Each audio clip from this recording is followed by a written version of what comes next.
नमस्कार. अमरावती शहरातील पंचवटी चौक परिसरात पुन्हा एकदा जलपुरवठ्याची मुख्य पाईपलाईन फुटल्याची घटना घडली आहे.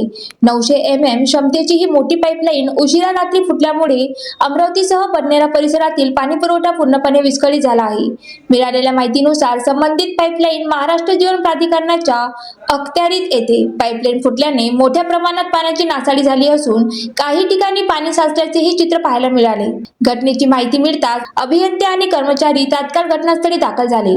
सध्या सुमारे 25 ते 30 कर्मचाऱ्यांची टीम युद्ध पातळीवर दुरुस्तीचे काम करत आहे.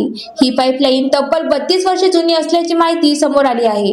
पाण्याचा वाढलेला दाब आणि जुन्या पाईपलाईनची झीज हे फुटीमागील संभाव्य कारण मानले जात आहे. अधिकाऱ्यांनी दिलेल्या माहितीनुसार दुरुस्ती पूर्ण झाल्यानंतर पाईपलाईनची सखोल तपासणी केली जाणार आहे.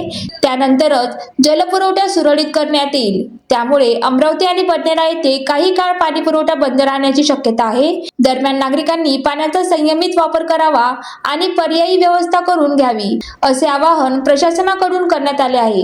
वारंवार पाईपलाईन फुटण्याच्या घटनेमुळे शहराच्या जलव्यवस्थेबाबत प्रश्नचिन्ह निर्माण होत आहे. ज्वालादीप न्यूज, अमरावती.